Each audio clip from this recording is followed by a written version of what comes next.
pledge allegiance to the flag of the United States of America and to the republic for which it stands, one nation, under God, indivisible, with liberty and justice for all.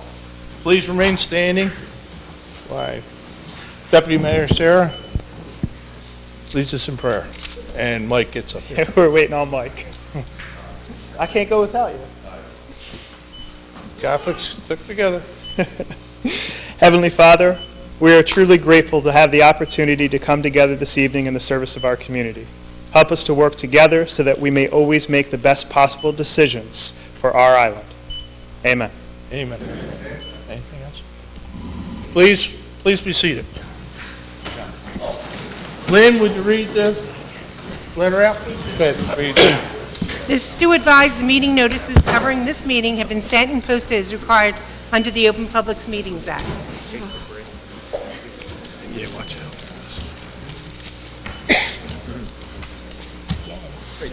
No error.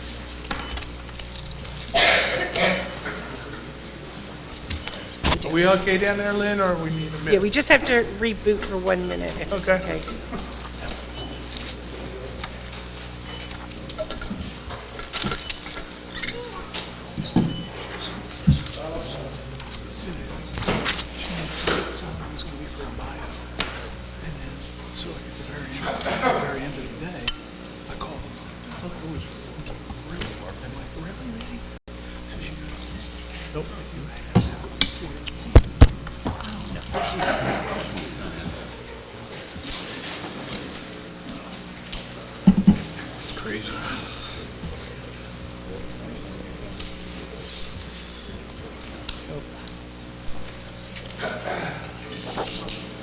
Technical difficulties.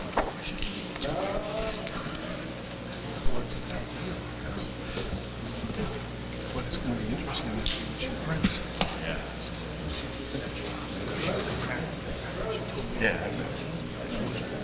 This is different, right? Maybe that sounds low.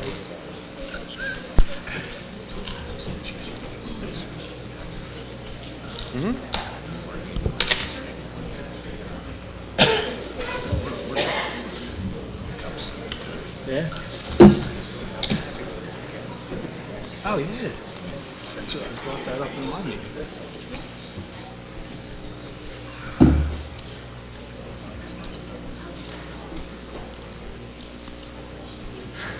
We should be good. Okay.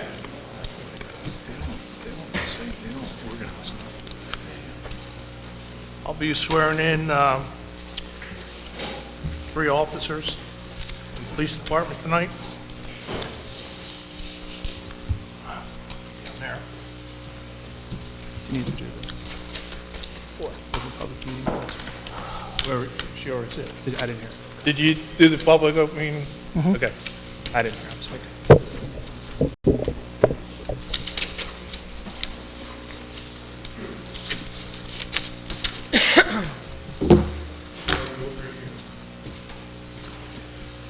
Who are you missing?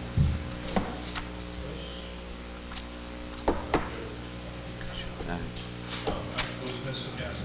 Oh, sorry. Want me to read him off? I can come back a different day.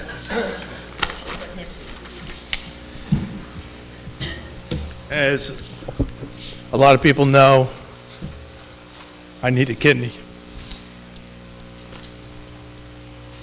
And there's an individual out here. I'm going to ask her to come up in a second. Talk about our journey together. I'm going to have a woman's kidney in me now. So I'm going to learn to sit down to pee. Down Periscope. Wow. I'm going to be able to play off the ladies' tees. Oh, no. With Councilwoman Jew. This individual is, I'm amazed with her to come out of nowhere and say, I'll give you a kidney. And I just can't fathom that this person has a perfectly good kidney. And a little over a year ago, she was on the side of the road, almost dead. They're cutting her clothes off, in a bad car accident. Her family, what her husband's been going through, living with her. No, did I say that? No. But, I'd like you to come up and let everybody know what we're going through and when we're going to go through it together, and how much I appreciate it.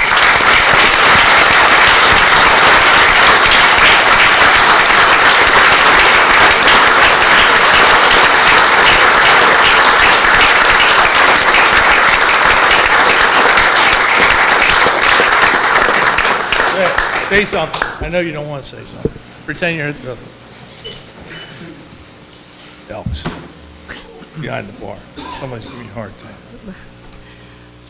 This is the journey. It started a year ago, and I just knew that I wanted to give back. My family and I have been blessed, and when I found out Andy needed the kidney, I just had an intuition that I was going to be his donor. I had no idea my blood type for a long time. Actually, we just found out January 7th. I was up at Children's with my son and just walked across the street, gave blood, and it's been a journey from there. We found out Valentine's Day, which was National Donors Day, that we're a perfect match. So, in March... For a kidney. For a kidney. Okay. In March, we'll have the surgery, and Andy's going to be healthy. Healthy, bouncing kidney. Bouncing kidney. That's right. Love you. Thank you.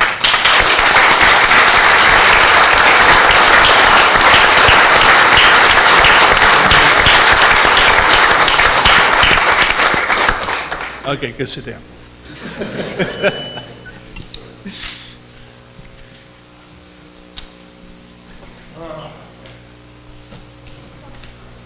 One amazing woman. I had one amazing woman in my life. She just passed away. I have an angel like her coming over. Thank you very much. I love you.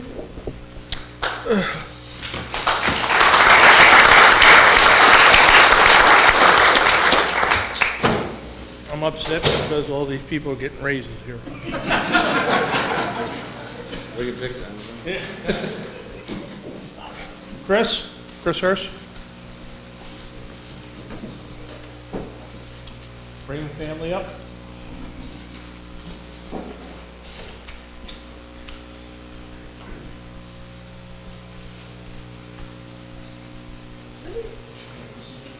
Yeah.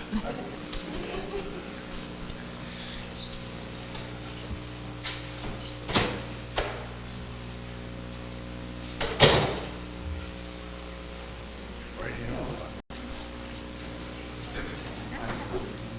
Raise your right hand.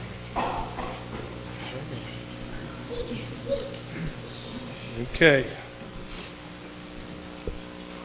I, Chris Hirsch, I, Chris Hurst, do solemnly swear solemnly swear that I will support the Constitution of the State of New Jersey, that I will support the Constitution of the State of New Jersey, and I will bear true faith and I will bear true faith and allegiance and allegiance to the same to the same and the governments established in the United States and the government established in the United States and in this state and in this state, under authority of the people, under authority of the people, and I will and I will faithfully, faithfully, impartially, impartially, justly justly perform the duties perform the duties required of the office of Brigantine required of the Police. office of Brigantine Police Sergeant, Sergeant, according to the best of my ability.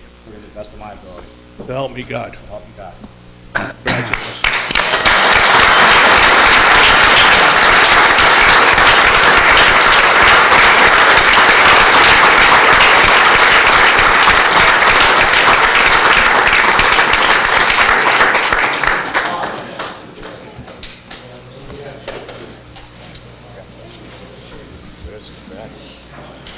Shake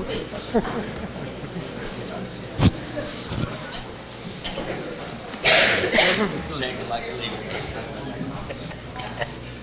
Good, yeah, yeah.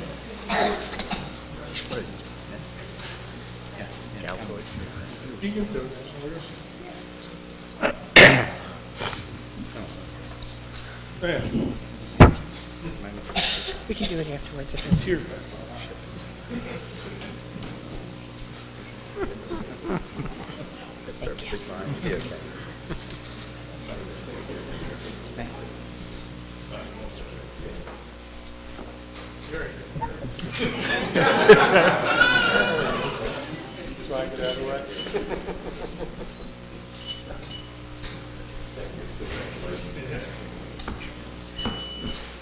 Can I have Steve Ward come up and Stanley?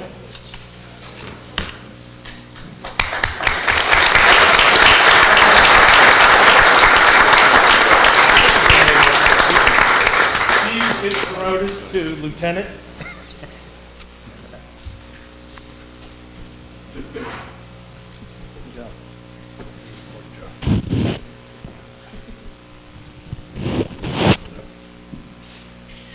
I, Steve Ward, I, Steve Ward, do solemnly swear do solemnly swear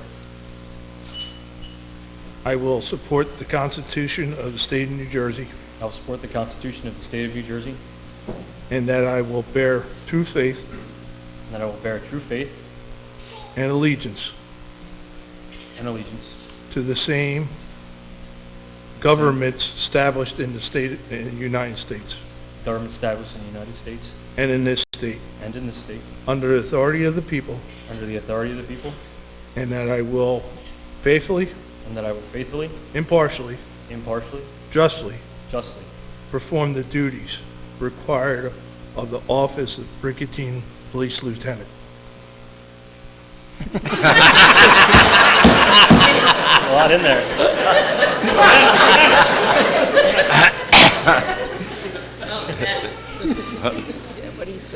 Under authority of the people, Under the authority of the people, and that I will faithfully, and that I will faithfully, impartially, impartially, and justly and justly perform the duties perform the duties required under the office, required of the office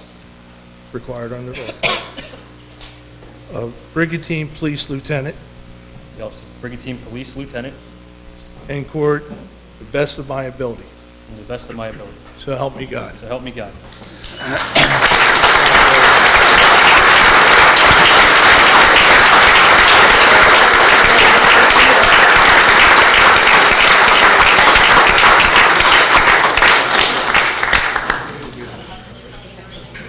You're welcome.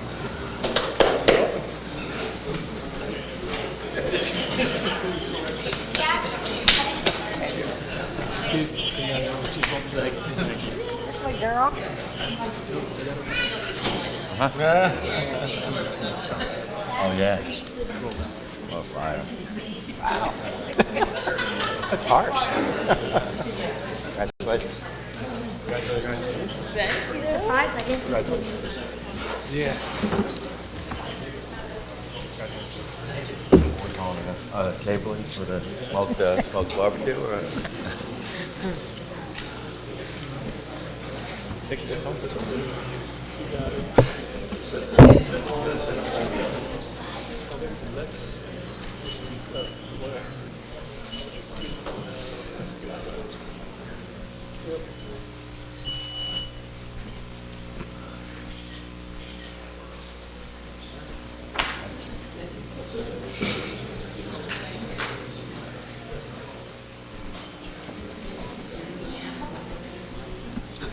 I'd like to bring up Andy Simpson look-alike, Bill Hoffman.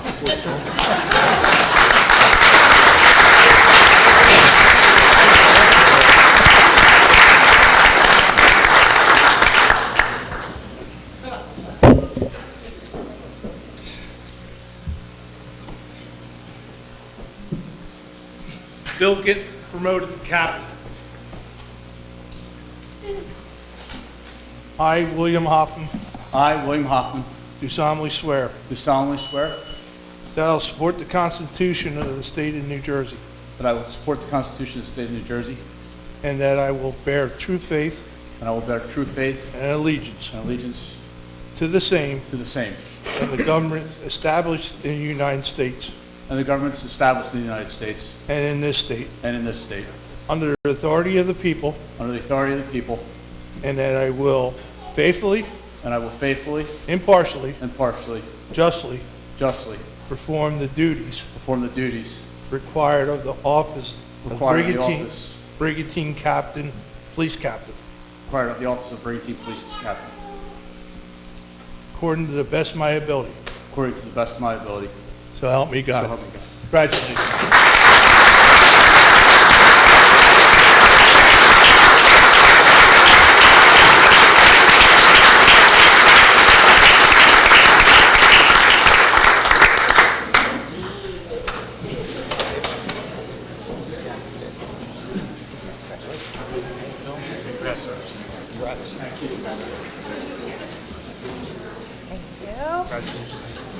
Way to go, Cats.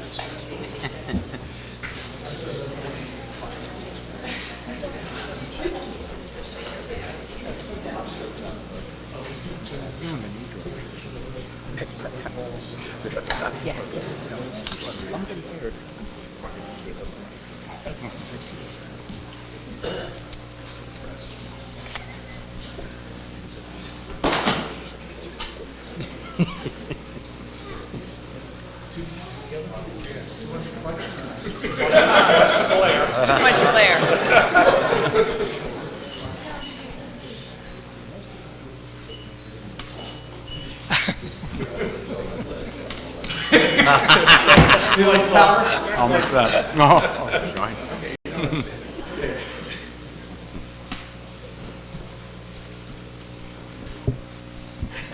The next guy we're going to bring up, I'd like to have our city manager, Jim Bennett, give a little bio on him, since he worked with him for 20-some years. Jim? Richard? So we're here tonight to promote Chief Rich Casamento. First, I'd like to say acknowledge some of our retired folks and Chief Bruce DeShields from the Prosecutor's Office. We have recently retired Chief Rehill. We have retired Captain Joe Charlanza, retired Lieutenant Mark Petty, and I see Captain.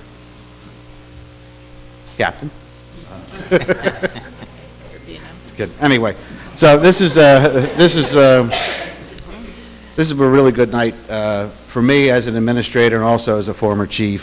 Every one of these gentlemen that you saw here tonight, I've worked with for their entire careers, and to watch them come up through the ranks, and tonight culminating with the appointment of Rich as the chief, it's really a special thing. And those who have worked the job and have been through it, the families have been through it, they know how hard they've worked to get to these points today.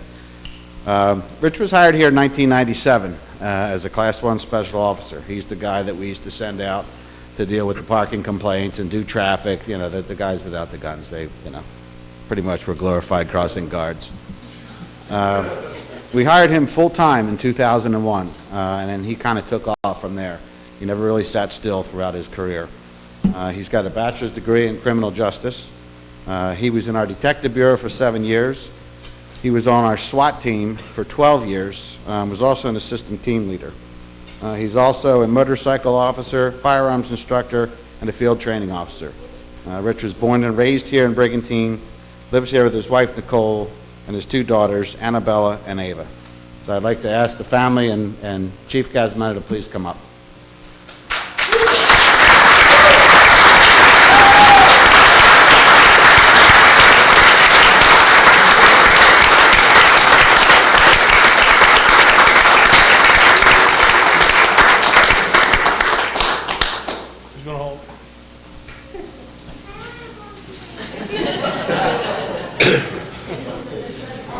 Together. As long as Daddy gets in there.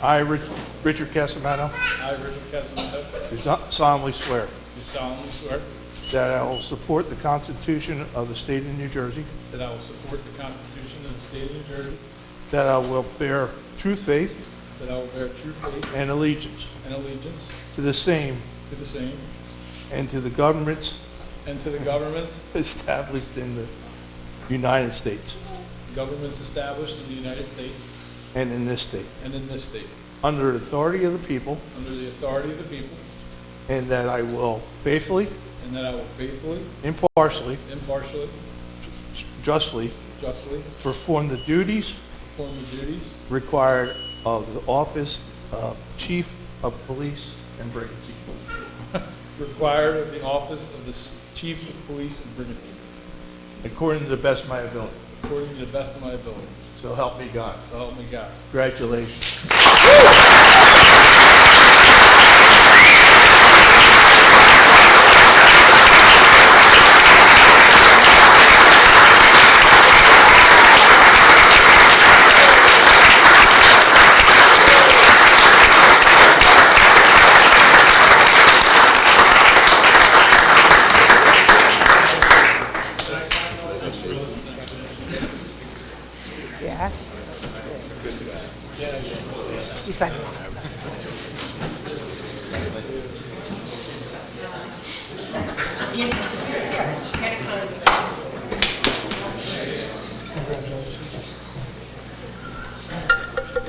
I know that our city manager forgot to reach out to Rob Rubino back there.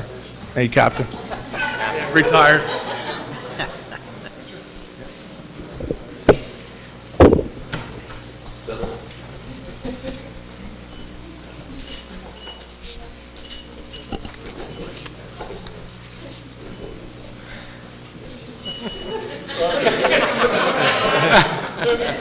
Bring him back. We're done. They're done. They're over it already. Yep, you did. Yep. Okay, guys, that's going to be the end of our ceremonies for the signing in.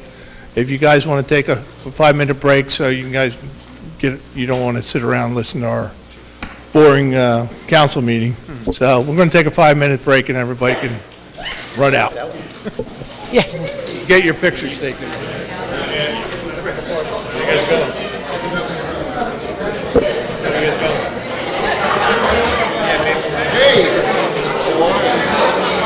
I'm sorry, sir.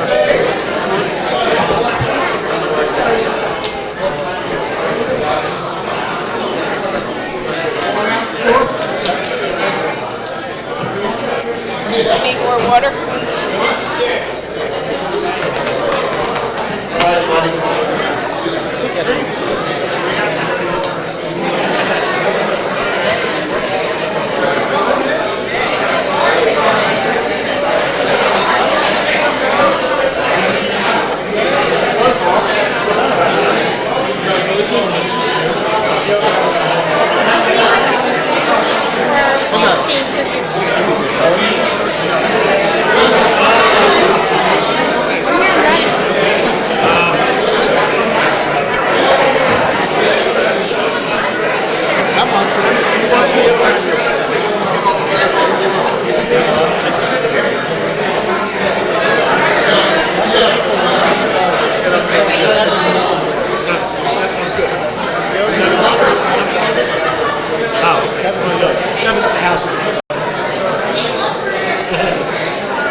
You guys want me to get Reardon so we can hop in there behind you?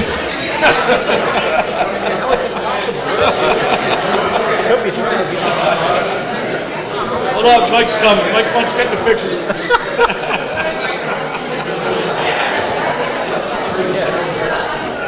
Chief.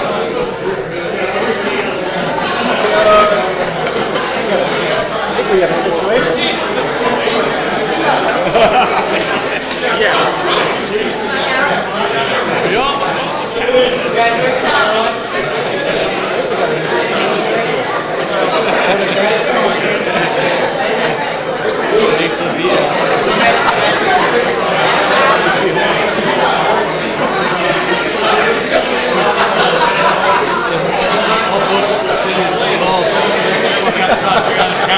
That's it.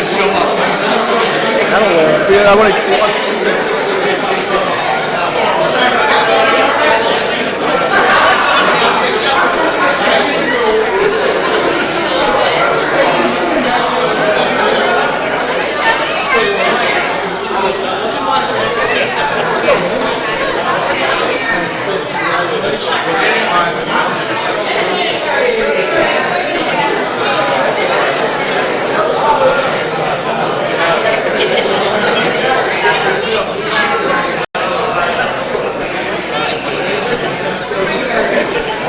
Steve.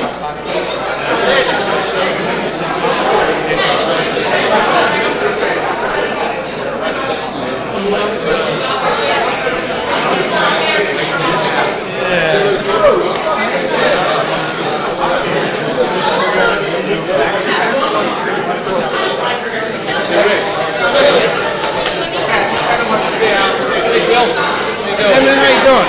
Good to see you. How you been?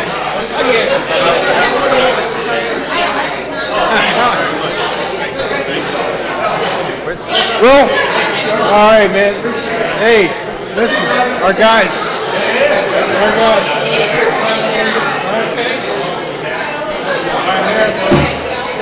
I'll be around. Emmett. Yeah, where's Mike?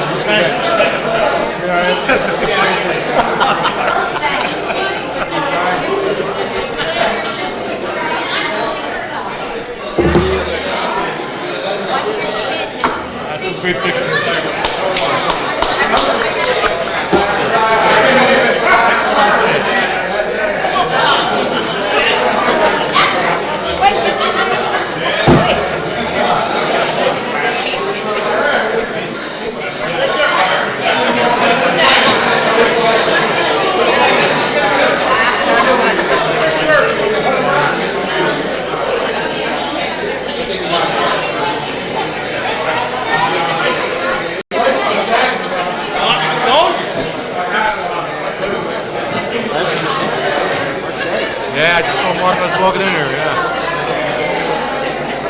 Natural hair color is that? How are you doing, Mark? How you doing? I hear all the tires. Holidays jump one. When you're 6 in the morning,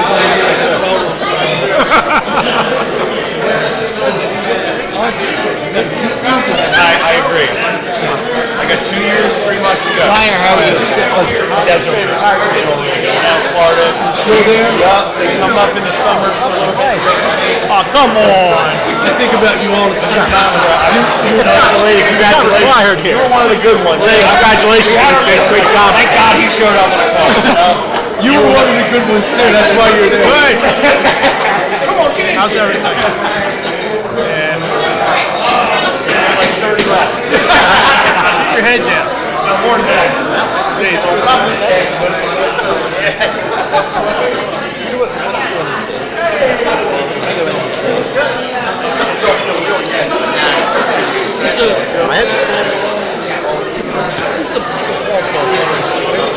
turn the lights. George Carlin?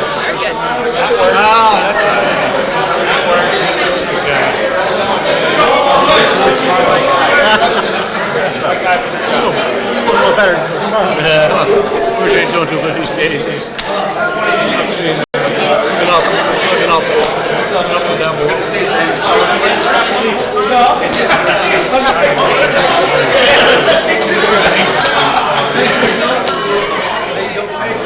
Here's a funny kind of, Tom Genius. Somebody could rattle off.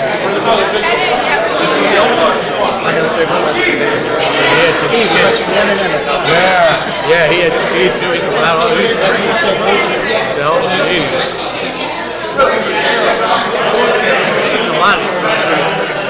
He was going to normally you get a guy like the audience, just be I was sad. This is the tragedy in the making. Mike was on the wrong side of the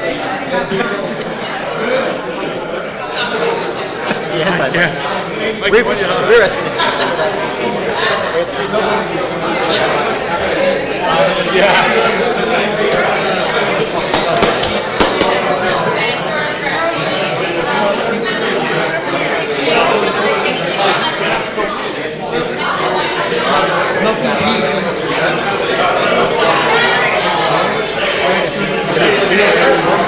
Wouldn't there be just one?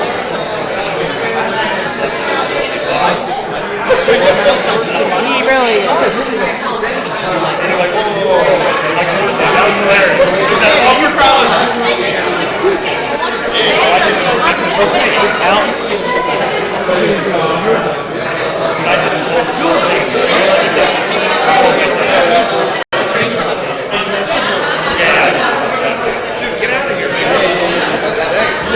Yeah, definitely. That was cool. Hurry up before we start. And don't forget to take that. I'm leaving that for you.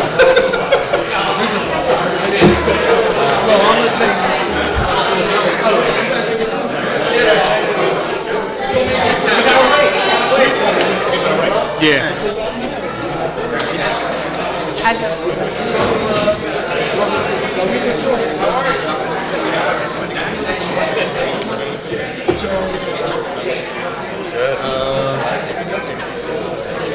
Let's never change.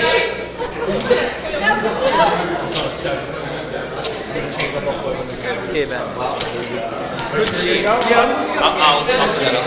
Yeah, I figured, why not throw like a congratulatory thing up? Oh, no, this is for the tennis court pickleball. Appreciate it.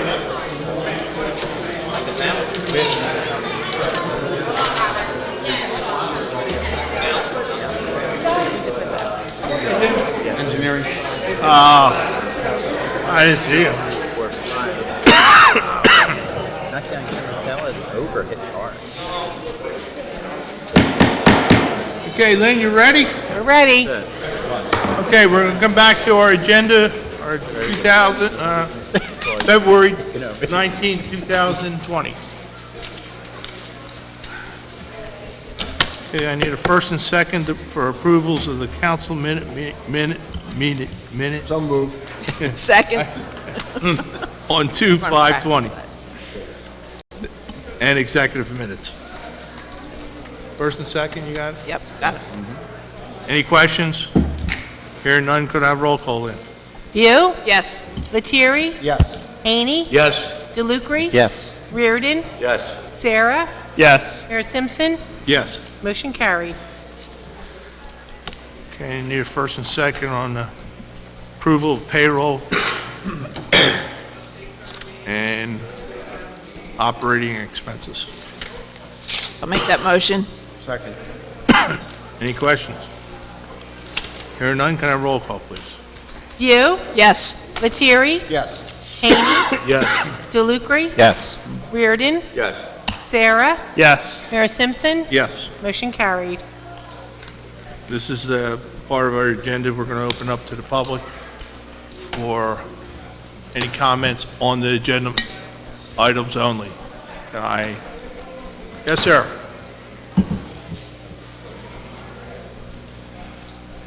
Good evening, Bob Galbraith, 205 29th Street. I noticed on the agenda, on the part about the tennis courts and pickleball courts, that it was going to be accepted, and it still had listed as 4 pickleball courts. I just wanted to make sure it didn't get lost, that we can fit 6 in there. It's under with the city engineer Right. and our insurance company, so Okay, making sure that, if it's too close to something else and right, like that. yeah.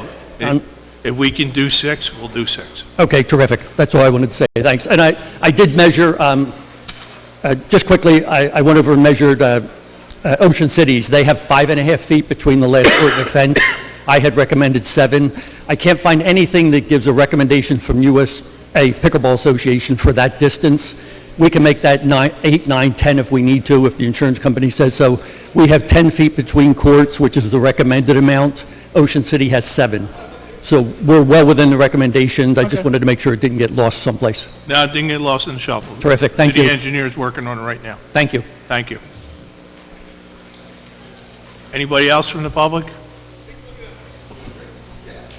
No? Mrs. Phillips?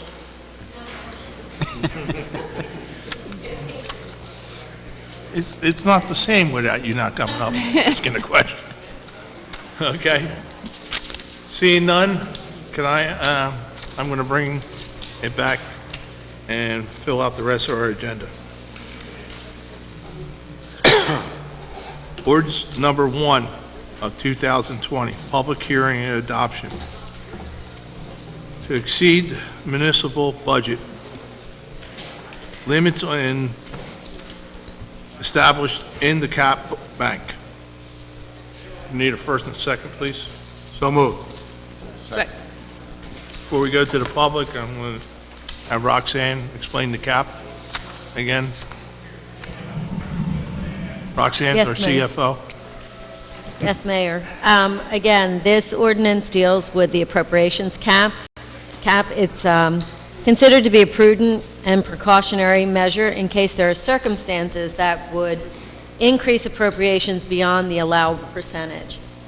It allows the city to develop a cap bank that covers a 3-year period should the city incur situations where it is necessary to increase budget appropriations above the allowable increase. And I just want to reiterate that this will not have an impact on the tax rate. This is just a prudent precautionary measure, housekeeping measure to protect us should something come along in the future where we would have to exceed the cap. But that's not foreseen at this point. You don't see that coming up the road. Okay. I'm going to open up to the public. Anybody want to come up and talk to the body or Roxanne about the cap? Seeing none, I'm going to close the public portion. Anything from council? Hearing none, can I have roll call, please? View? Yes. Lettieri? Yes. Haney? Yes. DeLucre? Yes. Reardon? Yes. Sarah? Yes. Mayor Simpson? Yes. Motion carried. Ordinance number 2 of 2020, introductory capital improvement for repairs and replacement and update of the skateboard park. Need a first and second. So moved. Make that motion. Second. Okay, anybody from the council want to talk about this? This is our improvements. We basically guaranteed that night when the people came and spoke that they really want this, and we found the money for it to make sure it happens. Yes, and this is not a bond ordinance. This is money set aside in the capital improvement fund. Capital improvements. Mayor, Yes. I just wanted to say, being on the Recreation Board, just what an excellent thing it is, just to have as much as possible for our youth, and not only just our youth, but just people that go into their 30s, the same people that play softball or go from tennis to pickleball, whatever, they hang in there as long as they can at the skateboard park, and if we can keep as many of those things available to our public, the better. It's more the better. Thank you. Great, thank you. I just want to say something real quick about this. I'll never forget that night back in, what was it, November or December, where I don't think I've ever seen a more passionate crowd out there, and I'll never forget the little boy who said, "Our mayor is better than Santa Claus." Ho, ho, ho. So I just have a question. Okay. Well, if they talk, I want to talk. Yeah, sure, I know that. Yeah. Nah, I just have a real question, though. So this is the first step in the process. Once we do this ordinance, then we can do an RFP to actually do the work? Yes, Deputy Mayor. We've actually begun the preliminary stuff in-house with the Okay. city engineer. Once this is passed and the funding is available, we will put an RFP out to our pool of engineers for design work. Between John and Matt, they have a pretty good idea as to the direction they're going to take, so we'll be able to narrow it down and get moving on it. All right, and then we'll have, I guess, an update of once the RFPs go out, when they're expected back by? Yes. All right, perfect. Thank you. Thanks, Vince. Anybody else? Hearing none, can I have roll call, please? Pugh, Yes. Lettieri, Yes. Haney, Yes. DeLucre, Yes. Reardon, Yes. Sarah, Yes. Mayor Simpson, Yes. motion carried. Okay, next one, we're going to do an unusual thing. I'm going to allow somebody from our council to ask for this, and it's Councilwoman Beal. Oh, I thought we had a couple other things. No? Not according to mine. All right. Mine's, Okay, sorry. mine's number 6. Oh, I'm sorry. I have an old Oh. agenda. Good. I got it. All right. If you don't want to do it, tell me. I'm fine, good. All right, Resolution 2020-41 is supporting the 100th anniversary of women's suffrage. And it's hard to believe that it's only been 100 years. 40? Okay, Resolution 40. Got it. There we go. It's hard to believe that it has only been 100 years since the 13th Amendment was ratified. My two grandmothers were born in 1896 and 1902, making them 24 and 18 when women were given the right to vote. I don't recall them telling us about these times, but I do know that they would be proud to say that they now have two granddaughters who are elected officials here in Atlantic County. As many of you know, my sister June Burns is a councilwoman in Linwood. I am honored to say that I am only the 5th woman to be elected to Brigantine City Council. I hope that I am setting a good example for my daughters and granddaughters to show them how important it is to get involved and work hard for our communities. Now it is my privilege to read our resolution in support for the celebration of the 100th anniversary of women's suffrage. Whereas the year 2020 marks the 100th anniversary of the ratification of the 19th Amendment to the United States Constitution, guaranteeing and protecting women's right to vote, and whereas this centennial offers an opportunity to commemorate a milestone of democracy, that the right of citizens of the United States to vote shall not be denied or abridged by the federal or state government on account of gender, and whereas New Jersey has had a long, storied history in the suffrage movement, with the New Jersey women playing a crucial role in pursuing the rights of women to vote. And whereas in 1776, women property owners were enfranchised under the New Jersey State Constitution, which was unique in the nation at that time. However, in 1807, the New Jersey legislation eliminated the property requirement for voting rights and limited the ballot to white males. And whereas in 1867, New Jersey residents Lucy Stone and Harry Blackwell organized the New Jersey Women's Suffrage Association, NJWSA, devoted to gaining women's suffrage. And whereas in 1909, New Jersey's first open-air suffrage rallies were held in Orange and Newark, led by Dr. Emma O. Gantz and Martha Klatchkin, with NJWSA collecting 5,000 signatures for a petition in support of the federal amendment guaranteeing and protecting women's constitutional right to vote. And whereas, although the 1912 state referendum on women's suffrage was soundly defeated in the New Jersey legislature, a corner was turned for the New Jersey suffrage movement. And whereas in 1913, an automobile rally led by General Rosalie Jones traveled through New Jersey on the way to Washington, D.C., in a suffrage parade of over 8,000 marchers, with many New Jersey women, including event organizer Alice Paul.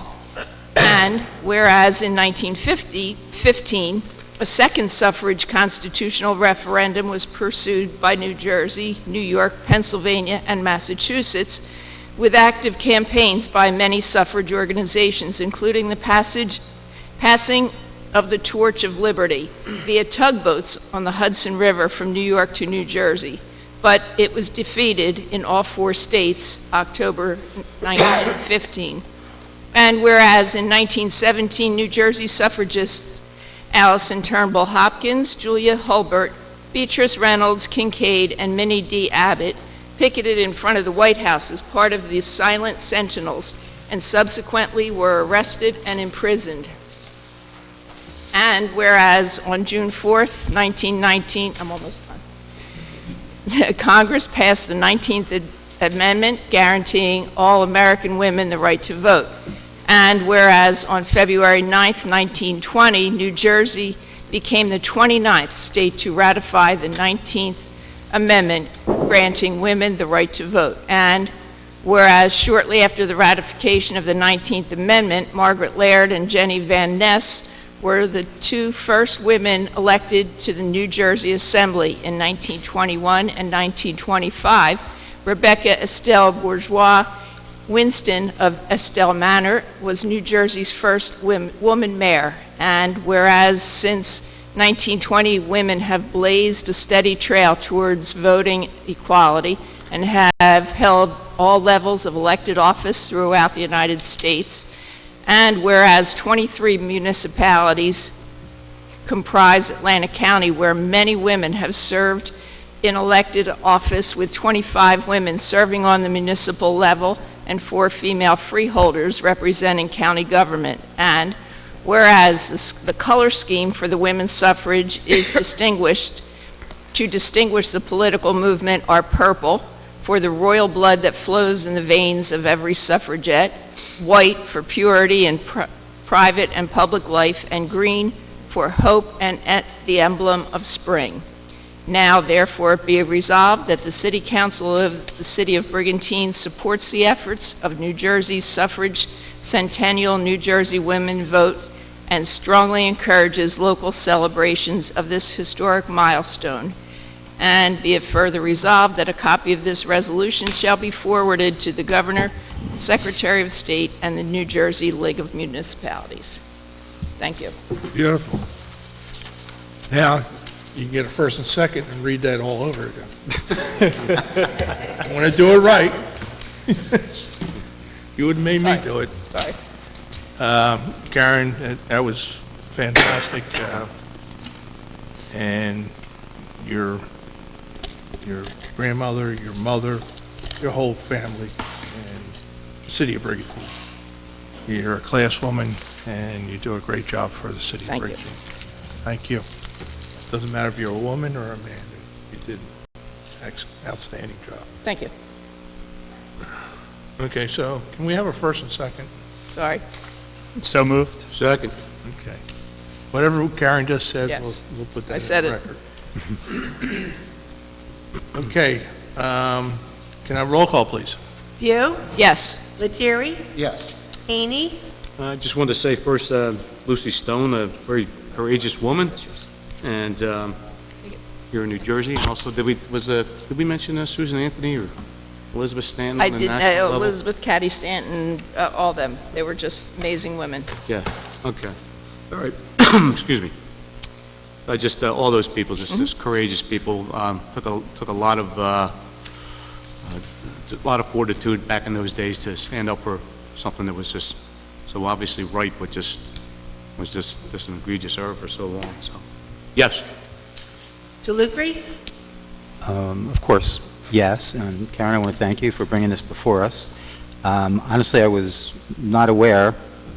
I would say I'd forgotten, but I probably never even knew just how difficult it was, the recitation of what the women of New Jersey had to go through to get to a place that, in fairness, you know, if you're a reasonable person, you would have said, I would think, how could you ever have it a different way? How could you ever have thought that, you know, some group of people within your society should have lesser voting rights than other people? And I think the reality is, you know, God bless those people for making that fight and for the progress that was made, but let's not blind ourselves to the fact that there are still forces in our country that want to suppress voting and to prevent people from voting, which is kind of the most fundamental right that we have as Americans. So, Karen, again, thank you for bringing that to us. And thank you for your service on council, and I would be remiss if I didn't also point out one of our regulars, who is a former council person. She's one of our predecessors. Ann Phillips, still carrying the torch. And again, absolutely, yes. Thank you. Thank you, Rick. Reardon? Yes. Sarah? I think one of the things that's always impressive is how hard women had to work in order to get something that we consider such a basic right for people. You know, when you look at really the sacrifices that Alice Paul made in her life, and even like Elizabeth von Holland, who was really the centerpiece and focus of the movement of the parades in Washington and really pushing forward, who actually died protesting for this, you know, for all of the women who went to prison. And honestly, the only thing they were charged with was obstructing traffic. You know, there was a definite push from the White House and from Congress at that time to try to suppress women's voice. You know, but because of the sacrifice and because women continue to push forward no matter what the obstacles were, we were successful in getting this amendment pushed forward.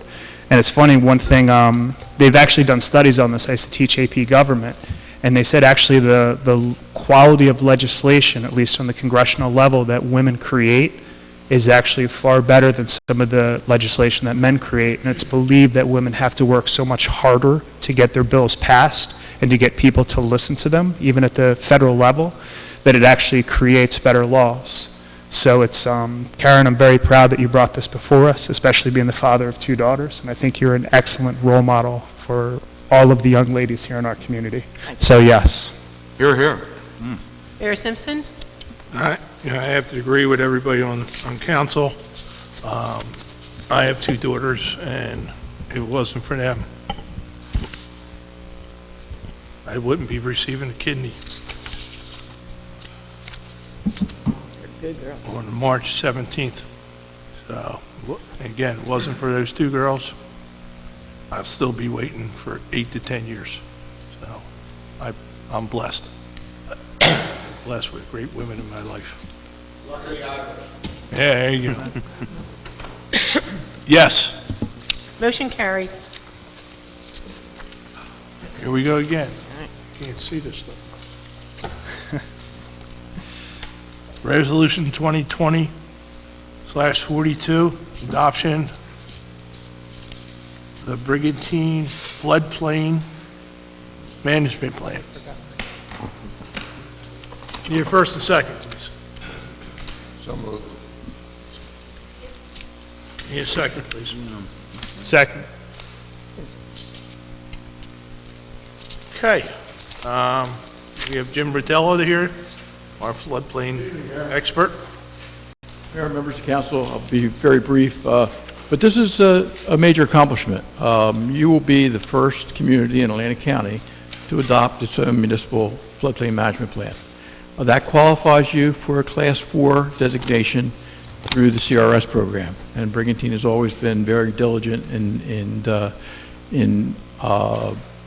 complying with that program, you know, for several reasons. It's good government, but it also provides a savings to your residents. And by going to a Class 4, right now you're a Class 5, that one class difference results in a $213,000 savings to your residents every year. So this prerequisite is an important step. There's actually 2 prerequisites: the floodplain management plan that you will be hopefully approving tonight, and a watershed management plan that was approved earlier in the year and has been submitted to FEMA for certification. Later this year, we'll meet with FEMA. We'll go over the standings in the community, and you know, assuming that that we comply with all the other requirements that they have, then the reduction in flood insurance could go into effect as early as May of next year. And that's kind of their process. Just to really briefly to tell you a little bit about the process, working on this for about a year. You had a committee that was appointed by City Council that was led by the city manager, included 5 public employees as well as 5 residents and professionals in the community. We had 2 public hearings. We had meetings with the Army Corps of Engineers, with DEP, We got information from residents. We polled over 40 federal, state, and local agencies to get their input into the plan. And so it was a very comprehensive effort, which identifies all of the physical improvements needed in the community, as well as various programmatic efforts that would be undergone as well.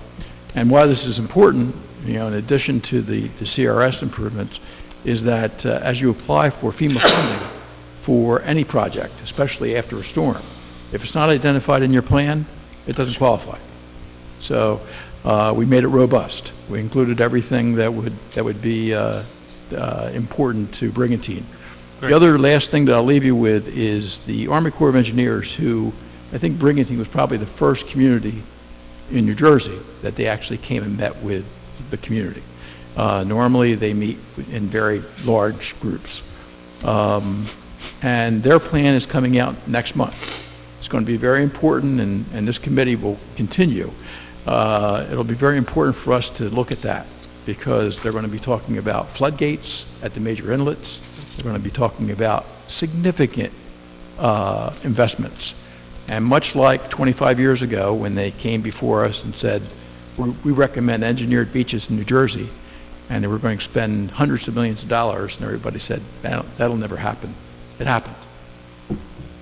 Every city in New Jersey along the coast has an engineered beach. They have other improvements that were all in that plan. And the same thing will be true for the Back Bay plan that they're going to present in March. It will be a plan that will fine-tune, but eventually it will be implemented. So it's going to be important for Brigantine to be a vocal participant in that program, because that really drives where money is spent on a large scale.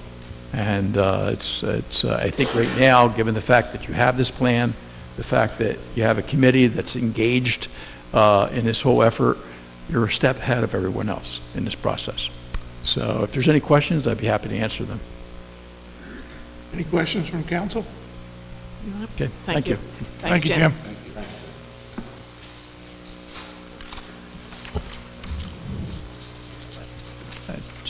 I wanted to add a comment. So this is a process that council has been working on for a number of years, and we've moved through this process.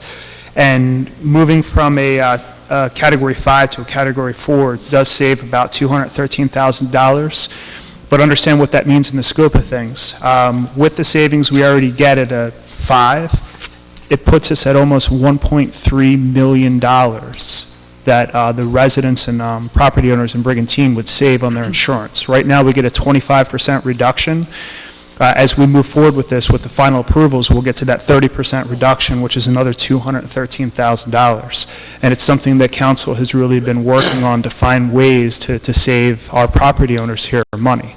So it's a great process and a lot of work that goes into it. And as you heard, Brigantine is far ahead of a lot of the other communities here in Atlantic County. Other people are working on this stuff, but we're kind of taking the lead and doing some good work here. So I just want people to know that. Okay. Anybody else at council? Hearing none, can I have roll call, please? You? Yes. Lettieri? Yes. Haney? Yes. DeLucre? Yes. Reardon? Yes. Sarah? Yes. Mayor Simpson? Yes. Motion carried. Some people thought I skipped, and I didn't skip. I just wanted to get Jim out of here in a normal time. So, Resolution 2020/41, approval of submittal of grant application, grant agreement with FEMA for a purchase of a jet ski, a shed, and trailer. Sled? Rescue sled. No, Looks like an H. It's a rescue trailer from behind the jet ski. Yes, Mayor, this is an AFG grant. Chief Black can give you the details. You went for a grant and didn't have no problem? Okay. So this That's in is... the memory bank. What's that? That's in the memory bank. I didn't hear what you said before. It's in the memory bank. Oh, okay. This would be the Assistant Firefighter Grant that is just released by FEMA. I'm working with Jim Rotella on this. This is not a beach patrol thing, it's for... No, that's okay. Fire That's what I'm going to explain to. Yeah. Okay. So in the fire department, we do share a jet ski with the beach patrol. The problem has occurred in the past, and actually on numerous occasions this past summer. During the daytime hours when the beach is open, we don't have the jet ski because they keep it. And then after hours, they bring it to us. And we had actually a few calls this past summer in the back bay where we needed access to a jet ski and we were unable to get one. With the release of AFG, we figured this might be a good opportunity to get, a $20,000 piece of equipment for, 5% cost share. So, I've been working with Jim doing the work to try to get a jet ski, the rescue sled, and the trailer. And it would be a special trailering system. I'm working with the Ocean City Fire Department. They have a pretty good setup where the jet ski is actually trailered on a flat trailer, and the jet ski is on another trailer on that trailer that has the big beach tires, so we can push it actually right into the water, and two guys can launch it real quick if we had to. So instead of the dragging it back and forth between the beach to us at the end of every single day, they could leave them where they need them for the beach patrol, and then we could have our own that we could just keep and maintain year-round. That's what we're trying to accomplish. Good idea. Any questions from council? Fire chief? I was just going to say, it's good foresight, Mayor. Good foresight, and not always going to have like the Marine Police at your fingertips neither, so time is of the essence in certain situations. So. Very good. Okay. Can I have roll call, please? Do we have a first and second? No. I'll make that motion. Second. Okay. View, Yes. Lettieri? Yes. Haney? Yes. DeLucre? Yes. Reardon? Yes. Sarah? Yes. Mayor Simpson? Yes. Motion carried.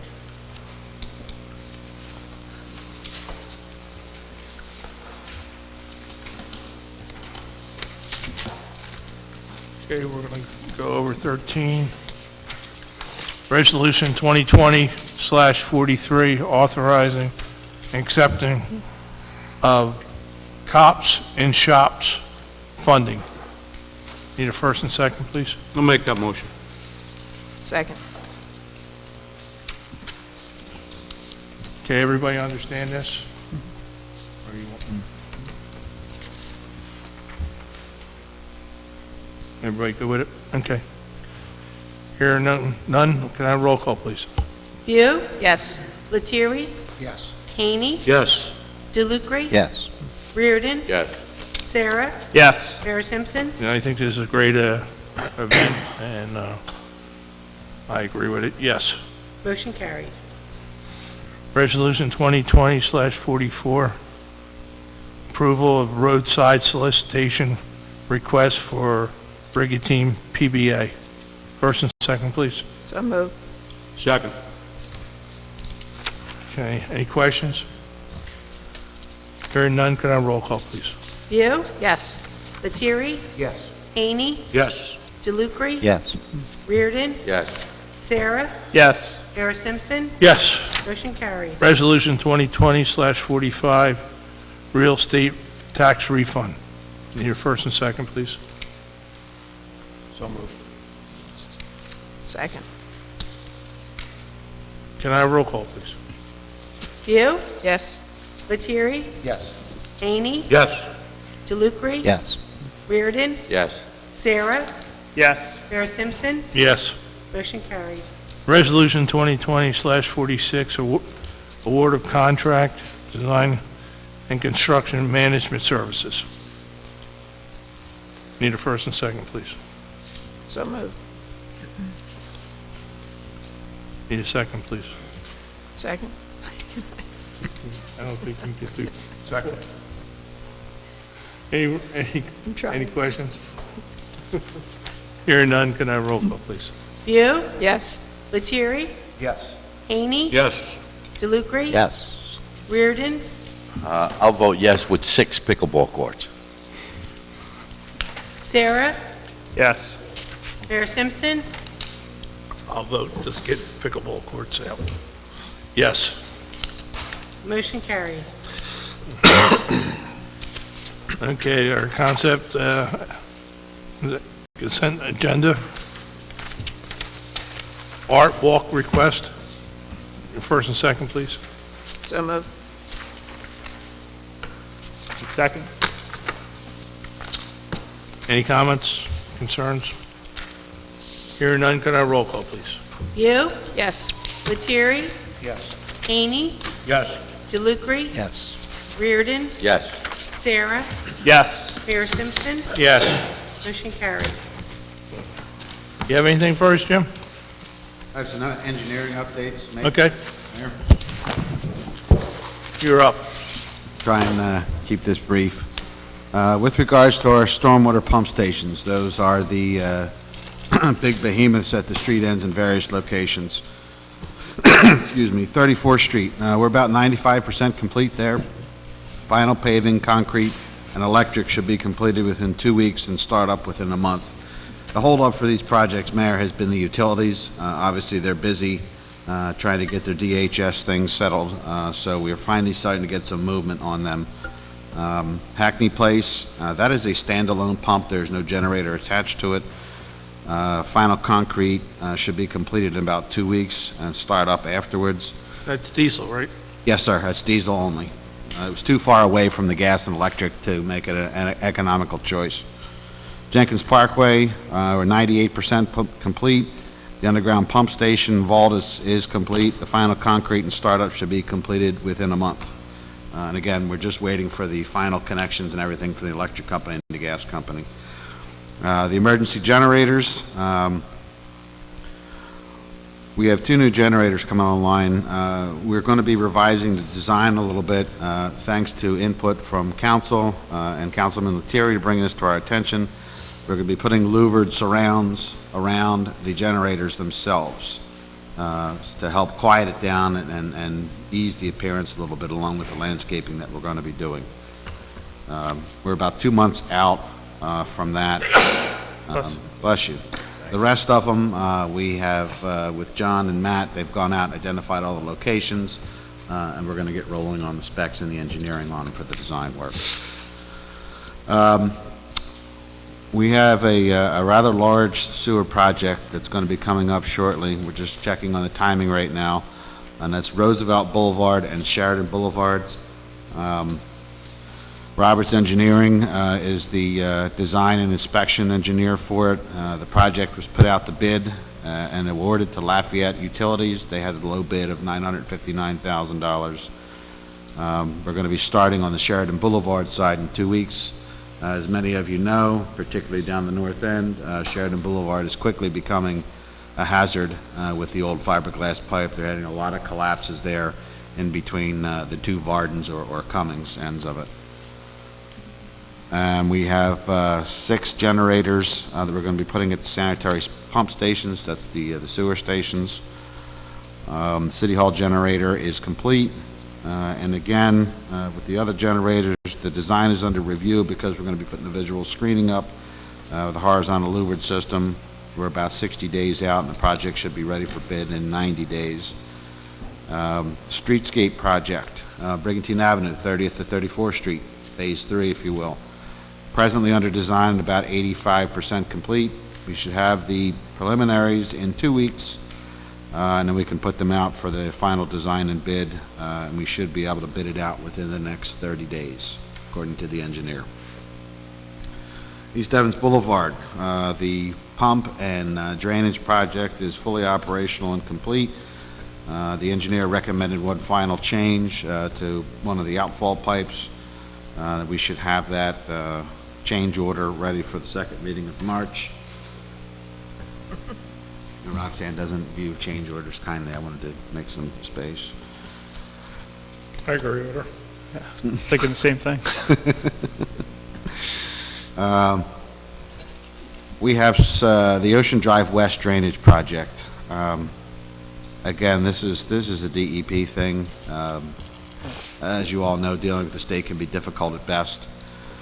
So we're waiting. They're telling us we should get the permits shortly, and we should be able to put it out to bid within the next 60 days.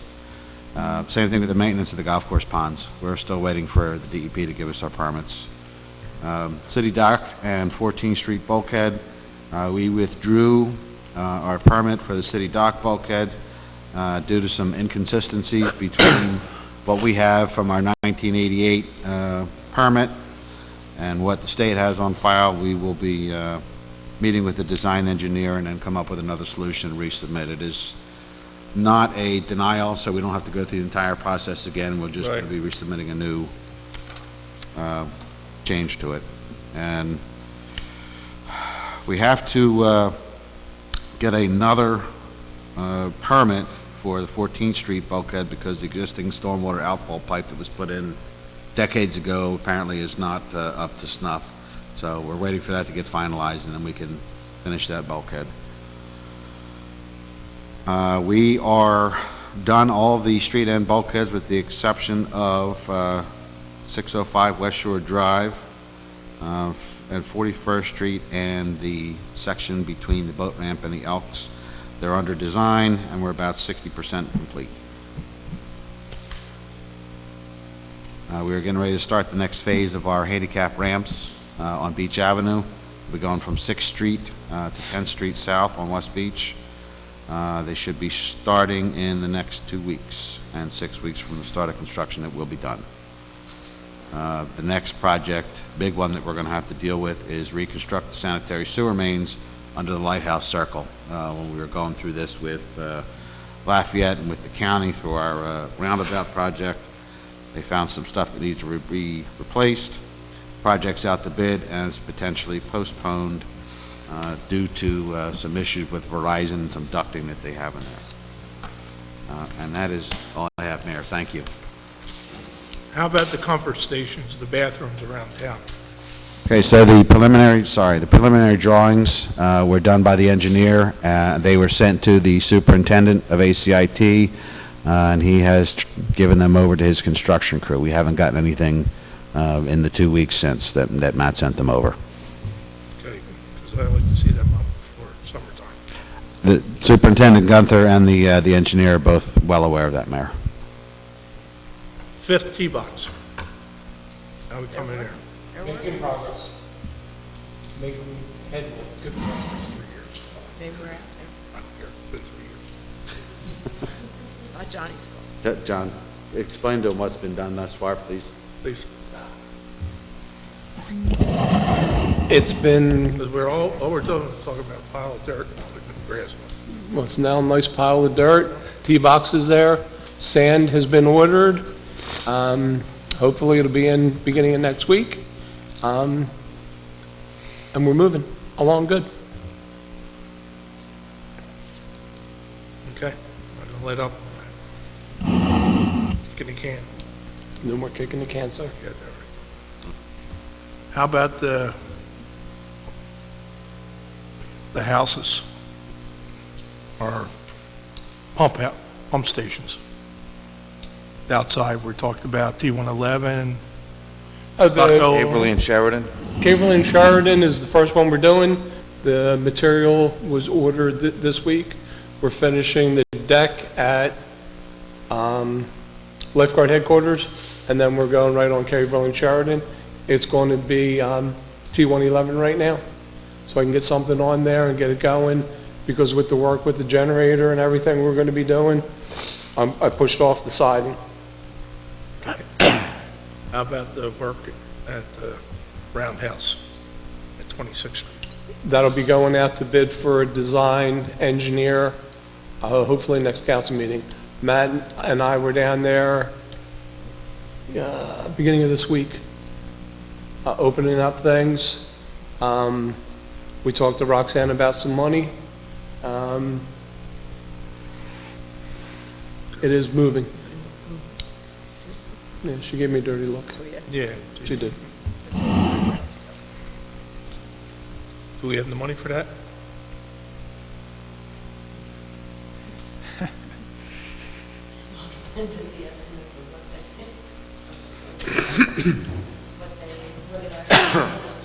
Because the Roundhouse, the decking was supposed to be done 3 years ago, and it was never done. So, I'm getting very upset about kicking the can down the road here. So, if the problem is Roxanne not giving money, tell me, I'll go talk to Roxanne. I have a good communication with Roxanne, so. Okay. Thank you. No, Roxanne, it's never been the case. Okay, that's all I have to say on that. Councilwoman? All right, I know I had spoke a long time. I have. Yes, you did. First of all, I'm looking forward to participating in Read Across America Day at our North School on Monday, March 2nd. It's always one of my favorite days, getting back into the classroom and being able to read a book or two to the kids. I also attended the Green Team meeting last night.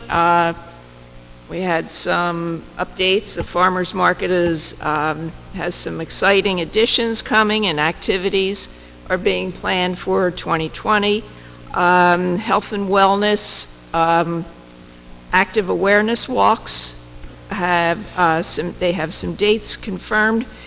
They're going to try one on February 26th, on March 18th, April 8th, and April 22nd. They meet at Shark Park. They do some cleanup around Shark Park, along Brigantine Avenue, Ocean Avenue. They take different routes up and down. They get some good, healthy activities and do some cleaning up at the same time of our island. They want us, all council members, to put on our calendar August 22nd, which is the Green Fest, at 10 o'clock. They will be making presentations to local businesses who are going above and beyond going green. They will be giving out their Green Business Recognition Awards at that time, so that they would like us. I will make sure I keep reminding you on that. If anyone would like to join the Green Team, we are always looking for members and volunteers. Plenty of time to come out, help out, not only at the farmers market, but all the different activities that we sponsor. The next meeting will be Monday, March 2nd, Community Center at 6 o'clock. I believe that's it. Thank you. Thank you. Councilman? I'd like to take the time to make an appointment to the Municipal Alliance, if I can. You can. That would be Joanne Guglielmo. Okay, we have a second on that? Second. Also, just want to extend my personal congratulations to Chief Casamanto, Captain Hoffman, and Lieutenant Ward, and Sergeant Hurd. Okay, well, let's do your appointment. We'll do roll call on that. Okay. Can I have roll call then? We have a first and second here. View, Yes. Lettieri, Yes. Haney. Yes. Delivery. Yes. Reardon. Yes. Sarah. Yes. Mayor Simpson. Yes. Motion carries. Thank you, Paul. Dennis? I'd just like to, just a few things. Just second what Paul was just saying regarding law enforcement, being a retired law enforcement guy. It was just a very nice ceremony, Mayor. Excellent job swearing everybody in. Good to see the guys moving up through the ranks. We've got a really fine group of men and women on our police department and our fire department and our lifeguards, right down the line, public works and everything. But today was a real nice evening to see our police personnel being rewarded for the good deeds and their good work throughout. Second thing I just wanted to speak of was, I was given this paperwork. It's just for seniors, our senior citizens out there. It's just an Easy Pass program that's going on for those who are 65 or older. You have to, the information is online. It basically regards dedicating, say you have multiple Easy Pass transponders in your household, but just one person or maybe even two, or whatever the number might be, or over 65, those numbers can be delegated to receive a discount on certain roads. Just looking online, This one here that I was given is the New Jersey Turnpike, but there's also one out there, and I don't know all the specifics, we'd have to look into it, but the Delaware River Port Authority is one that had like a half-price program, and I believe the Pennsylvania Turnpike as well. Like I said, it's not etched in stone, you have to look in that, and, you know, but for those who travel those roads, it's definitely well looking into. I think of all of us, maybe we get our Easy Pass statements here, and then you can, if you're traveling enough, you can really, you can ring up some money going through those tolls.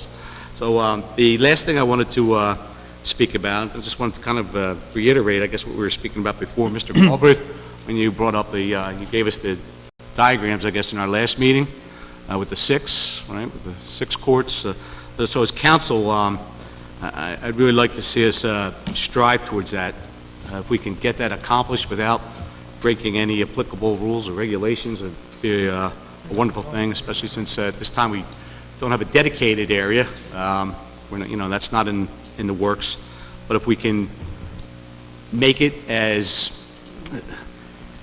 user-friendly with the numbers of people that really love that sport, if we can work towards that as best as possible, I think as council as a whole, I'm sure I'd like to see us all put our noses to the grindstone with that, and in concert with, I guess, Matt Doring and our engineering crew, see what we can do. And that's all I got. Thank you. Okay, thank you, Dennis. Rick? Thank you, Andy. And I join my fellow council people in congratulating again the folks who were promoted tonight in the police department, and in particular, I'm optimistic and hopeful that Chief Casamento will be able to hang in for the long run, because it's nice to have, I'm getting this 6 sign from our manager, a minimum of 6 years, because I think it's invaluable to any department to be able to have, you know, institutional longevity and continuity at the top. And following up on something Karen mentioned about the trash walks, or, you know, part of what the groups do when they get together, picking up trash starting in Sharp Park, a life hack for people. You may notice from time to time Brigantine can be a little windy, and if it's trash day in your neighborhood and it's either windy or projecting to be windy, take an extra 0.05 seconds and try to turn your trash can away from the wind so that the wind will not be coming up under the lid, opening it up and blowing trash all over the street. That's it. 0.5 seconds? Maybe 2 seconds. I don't know. I'll be right back. I've got to go tell my trash can. That's my personal best, 0.05. Thanks, Rick. Mike? I just have a little update from the Economic Development Commission, that we had a meeting last week. We have a few things going on. It's good to see Jim Rotella here tonight, talking about economic development. Jim's helped us out over the past several years with different things that we've worked on. But right now, what we have going on is, we're talking about all the upgrades going on with different things in the city, between the roundhouse for baseball and different things. Well, I'm happy to report that we have a situation with the interior of the lighthouse. It's in awful shape, and we've put together a committee, a volunteer committee, to assess the damage, and we're going to work on that between local construction people, labor, builders, and volunteers to get that redone. It's in awful shape. The water is leaking in through the roof. So that's going to be ongoing through the summer. Between hoodies, T-shirts, we're going to raise the money to get that all fixed up. So that's something going on with the Economic Development Commission. Also, we have the big second annual St. Patrick's Parade coming up on Saturday, March 21st at 1 p.m. And because of the response we got last year and the success last year that we had, we're starting it. We're extending it. We're making it longer. We're starting at St. Thomas Church parking lot, going down to Veterans Triangle. So that's on Saturday, March 21st, the Saturday after St. Patrick's Day, at 1 p.m. So, you know, we have a few grand marshals, and I'm happy to say that our mayor, Andy Simpson, was supposed to be grand marshal, and he will now be our honorary grand marshal, along with Bernadette Fuller, who was with the fire department, plays with the Sandpiper Pipe Band, Bernadette Woods, who we do Brian Woods Walk every year for She's another, Tricia Cosgrove runs the Polar Bear Plunge, and we have former Councilman John Murray and Mike Kelly. Everyone knows Mike Kelly. He was a request from Mike Kelly. And then last but not least, Nova the horse, the Brigantine horse, is Grand Marshal of the parade, along with, she'll be ridden by, stepping in for the mayor, she'll be ridden by My dead Coco. kidneys. Yeah. And there was some concerns about the horse being in the parade, that there's no one following the horse with the bucket and the shovel, but we have a volunteer. Vince has stepped up. He's gonna, Him and his kids. yeah. So, Glad I could be here for you, Mike. Thanks. I want to thank you for that, You Vince. fixed them. Yeah. And other than that, it's just congratulate the gentleman that got promoted this evening, and it's just so inspiring to know that we can give four raises and all, and still keep taxes down for the 5th year in a row, going on 6, which we'll get to that in the near future, I suppose. But other than that, that's all I got. I love following Mike. Yeah, Joel has go for it on it. It's always interesting. Yeah, and thank you for the promotion. I'm glad I get to follow the horse down the street. Thank you very much. I John will appreciate get you the bucket and the shovel. and I need some gloves, too, sanitation. I just want to remind people, we have the sign-ups for the second session of the Community Wellness Program for April and May. That's coming up Saturday, March 7th at the Community Center. So Saturday, March 7th. Also, I'd like to make an appointment to the Beach Committee, Jay Ferreira, as a non-voting member to the Beach Committee. Could you spell that name? I couldn't hear you. Yeah, it's Ferreira.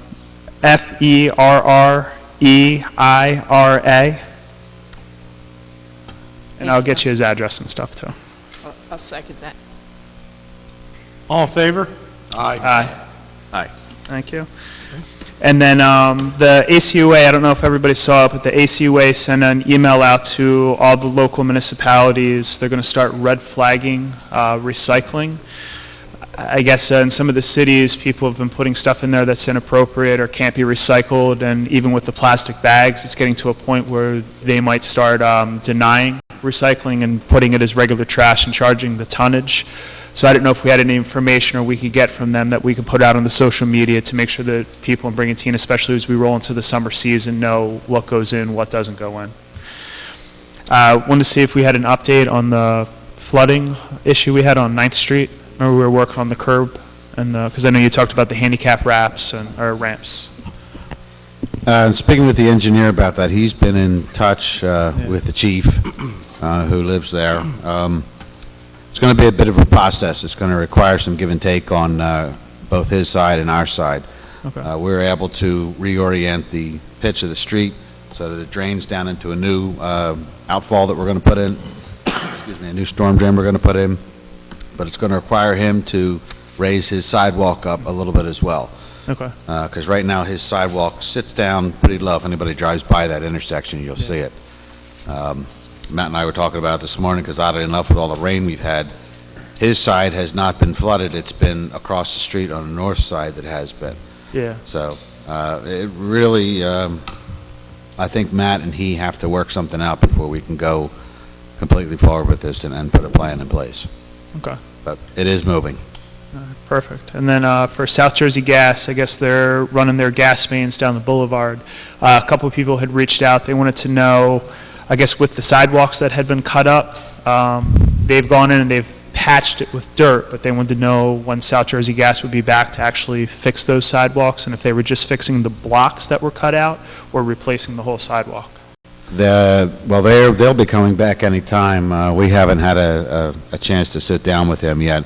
The part on the boulevard that they're going to be doing is basically from the Circle Cleaners to the Lighthouse Circle. The bigger section of it is going to be from the Lighthouse Circle all the way to 8th Street. Right, yeah. Thankfully, most of it will be behind the curb, so they won't be tearing the streets up a lot, but there will be road closures.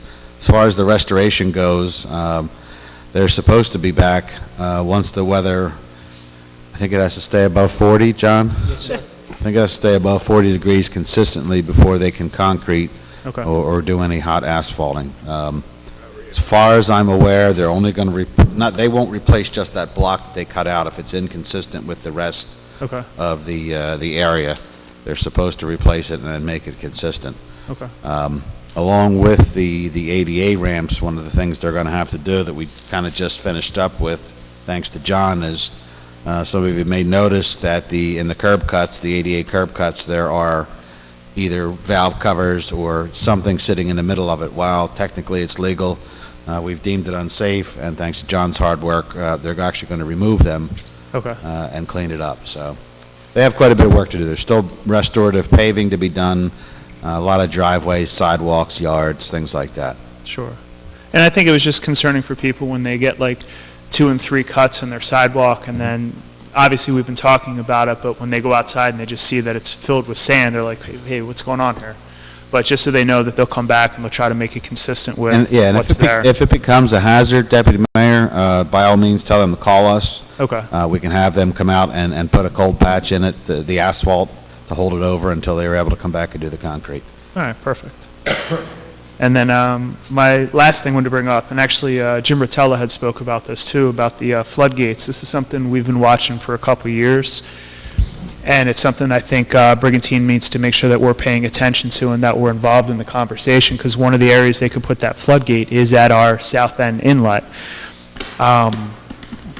2 issues. One, we have to look at the size and scope of that and how that impacts people who live along there, because when the floodgates close, obviously it's not an issue, but when it's open, it could go across the front of that Cove Beach and change some of that area down there, especially for people's view, to also know how high that is. One of the things I'm concerned about with that as well is if they put the floodgate on the south end of the island, my understanding is we don't have the infrastructure on the north end of the island, and we have another inlet there. We all know that the tides come in and flood from the back bays. One of the things that has come up in some of the discussion from the Army Corps of Engineers is that it's an acceptable loss for them, for Brigantine, because while they would put the gate on the south end and block other inlets, leaving that open could cause the tides to stack up behind Brigantine, and we would still get the flooding.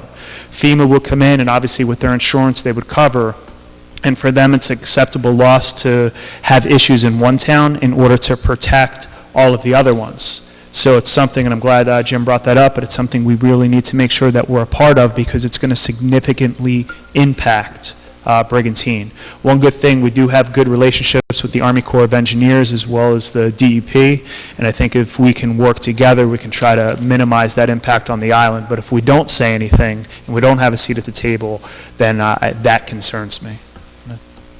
Just to add real quick to that, Vince, what Jim said is the Army Corps and the federal government as a whole tends to do a top-down view on everything. They just push one global thing out.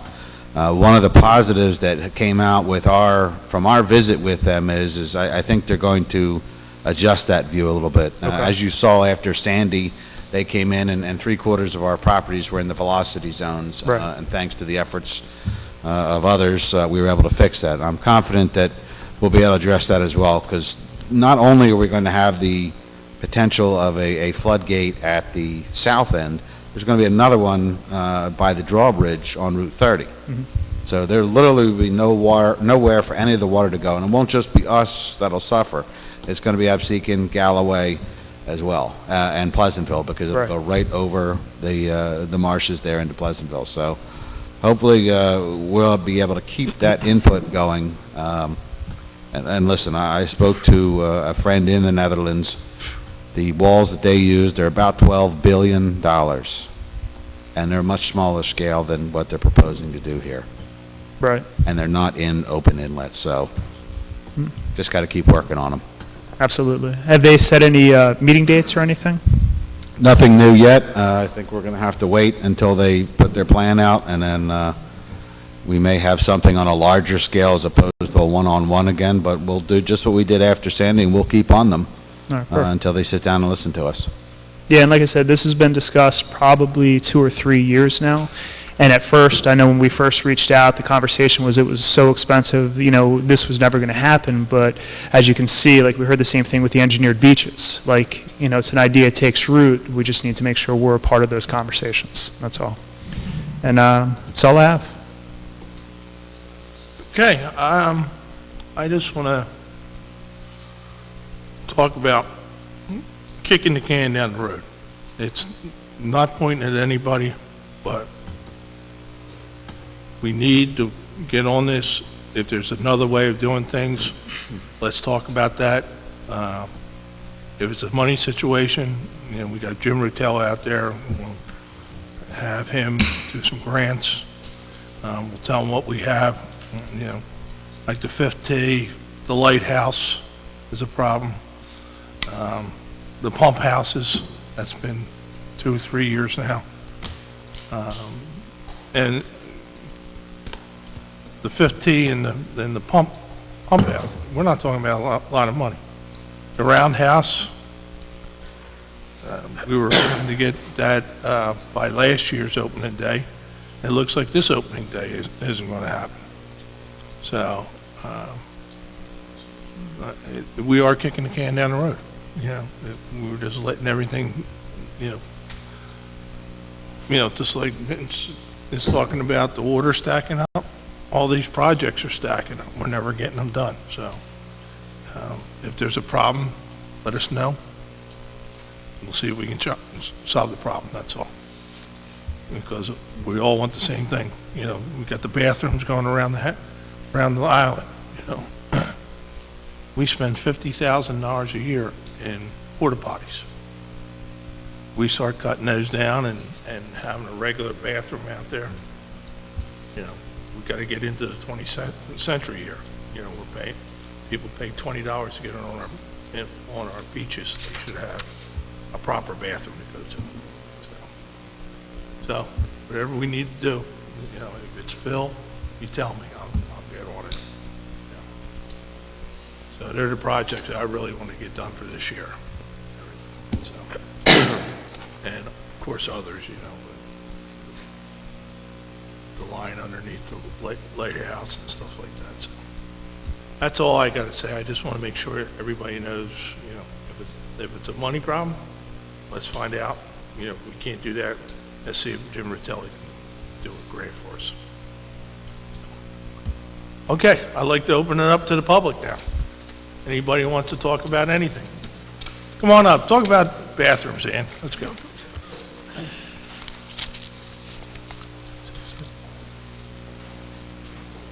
How you feeling? Fine, better, thank you. Yeah, it's wonderful what's happening. You'll be able to, It's unbelievable. what a tremendous City of relief, I'm Brigantine, sure. it's unbelievable. The people who live here, it's unbelievable. It's just... That's amazing. It is amazing. Ann H. Phillips, 308 27th Street. 3 items, quickly. First, I would like to thank all who have worked on the floodplain management program, not only because it reduces our vulnerability for storm damage, but also because it will enable us to move from Class 5 to Class 4, and that saves all of us carrying flood insurance. So we appreciate that.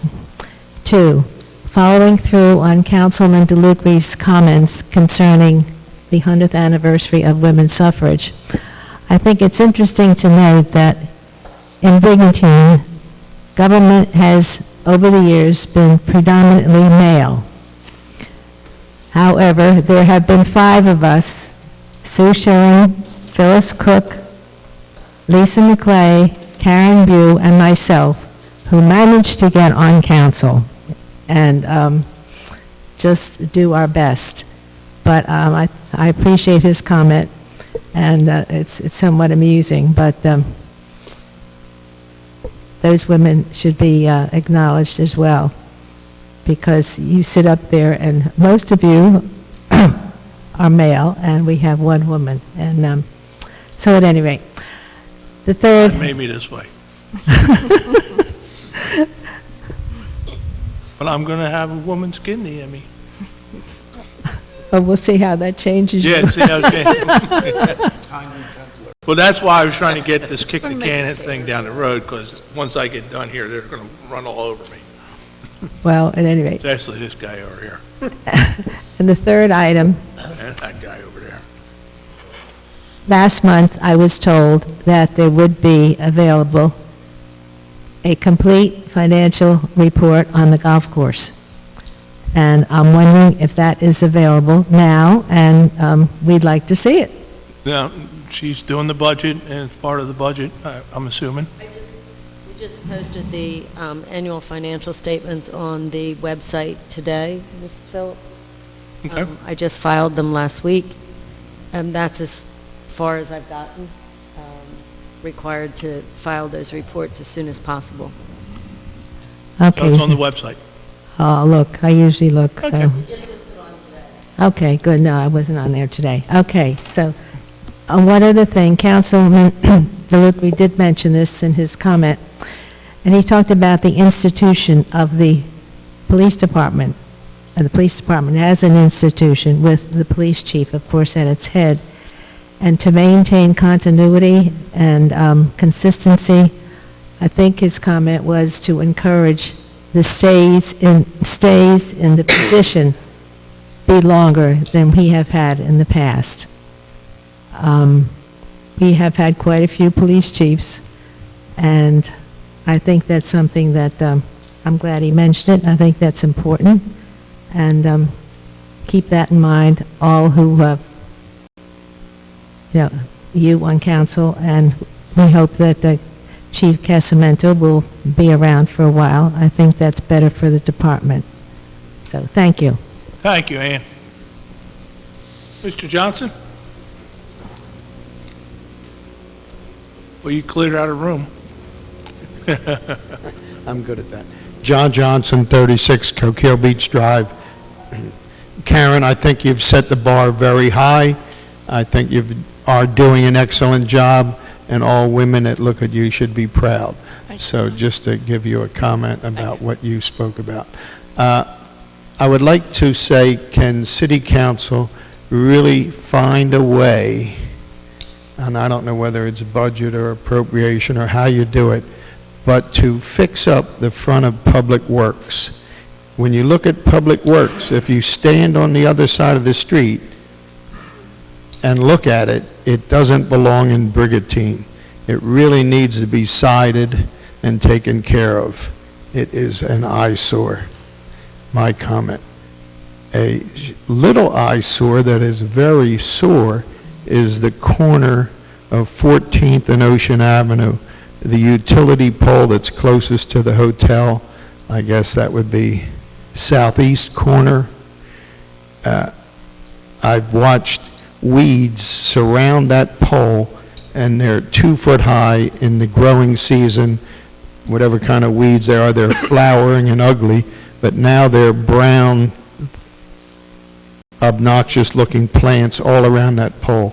I can't believe that someone in the hotel didn't want to clean it up. It's a half hour's worth of work, so can you contact them, or, I don't know, does Public Works do work like that, but they're the two unsightly things. Responsibility, it should be. Well, no other light pole has that crown around it, that corner. Well, we'll contact the Thank you. hotel. Especially if you can find a way to spruce up that Public Works. And to you, Andy, I wish you all the luck in the world. I think it's just great that Dina and you have come together, and I hope it's successful and quick Thank you. recovery for both. Thank you. Thank you.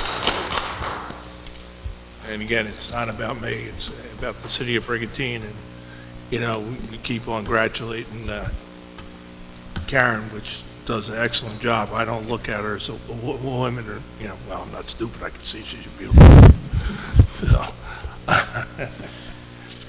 But I look at her, I call her up, hey, can you do this, can you do that, and, yeah, she gets the job done. That's the whole thing. It's not because she's a woman or not a woman. You're an excellent person. Thank you. Put it that way. Thank you. Anybody else? Seeing none, I'm going to close the public portion. Any more comments from council? Yeah, I'd like to make a motion to adjourn. Second.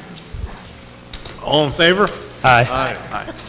Thank you for watching your council at work, and we'll see you next month.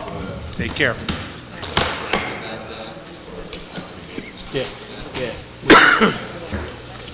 Right. So the place is going to fall apart.